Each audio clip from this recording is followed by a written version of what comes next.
We are very accustomed to using certain words to describe our own or others' shortcomings, aren't we?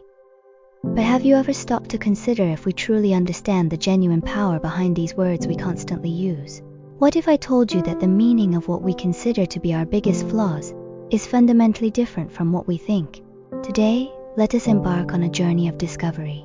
We are going to delve into 3 words that we believe we know intimately: greed, anger, and arrogance. You might think, it's just one character. How much can there be to study? This was actually a question a student asked a master, and I believe it echoes the sentiments of many of us. When a complex concept is compressed into a single character, how do we truly grasp it? The master offered a key to understand the true power of a character. You must unearth its original meaning and the profound context behind it.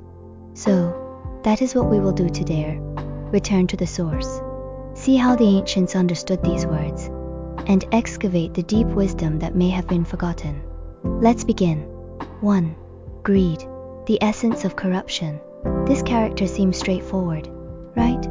But you may have never considered that we might have completely misunderstood it. When we think of Tan, the first image that comes to mind is the desire for more things: money, designer bags, gourmet food, a form of desire or craving. But what if I told you that the true, fundamental nature of Tan is actually a more active and destructive process? The master used a superb analogy. It's like a perfect piece of fruit. It is perfect when it hangs on the tree or rests on a platter. But the moment it enters your mouth, it is corrupted or spoiled. Have you ever considered that all beautiful things are corrupted by this hand of Tian? The key is not what you obtain, but that the thing's most beautiful state ends the moment you obtain it. This concept of corruption is found in ancient classics. For instance, the Shijing classic of poetry mentions the greedy person corrupts their kind. Whereby is the word for corrupt, spoil. This reveals the ultimate result of greed. No matter what you crave, food, money, power, the final outcome is decay and destruction. This is our first major discovery. The true context of Tan is corruption. This gives us an entirely new perspective. The next time you feel the urge of Tan arise, try asking yourself, what am I not trying to gain, but what am I currently corrupting? This shift in thought alone holds immense power. 2. Anger, hatred, the internal disease. Next, let's look at Chen, which we commonly translate as anger or wrath. I believe everyone has experienced this emotion, but its source may be entirely different from what we imagine. What is the most common phrase we use? It's all your fault. You made me angry, right? We naturally assume that anger is a reaction to something or someone external that stimulated us. But ancient wisdom challenges this view. Does anger truly come from the outside? There is a quote that I find completely subversive. Many people think they are angry because of a reason, but actually, no. You already have a pre-existing disease of Chen within you. The person outside is merely a trigger point. It's like having gunpowder already buried in your heart. The other person just happened to light a match. The gunpowder is the root problem. So let's break down the process of getting angry. Condition: the pre-existing disease in your heart. This is Chen. Trigger: something happens externally. Symptom: you display an outburst. This is Nu, rage, fury. You see, Chen and Nu are different.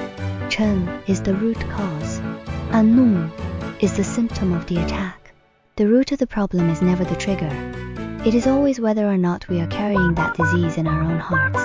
Is there evidence for this? Yes.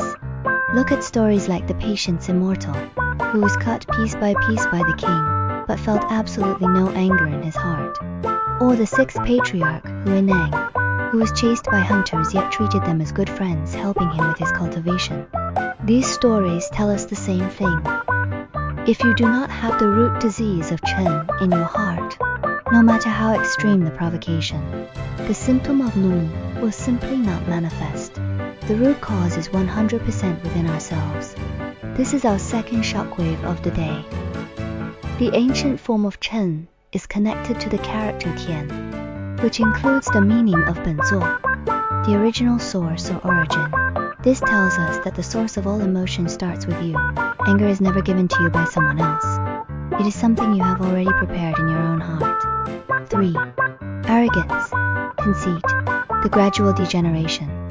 Finally, we arrive at what I find to be the most intriguing and subtle concept, man. We usually translate this directly as arrogance or conceit. We picture a person who is high and mighty, looking down on others, a static state of mind. But what if I told you that the essence of man is not a static feeling, but a dynamic, continuously unfolding process of degeneration, like a frog slowly boiling in warm water? This will truly surprise you.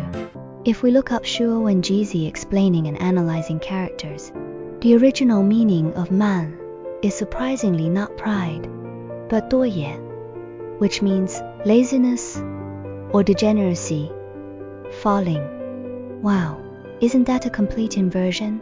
When you feel good about yourself and elevate yourself, from the perspective of wisdom, you are actually falling downwards. The master used a metaphor: man is like a vine. This analogy is perfect, because arrogance does not suddenly erupt like anger. It is slow and gradual.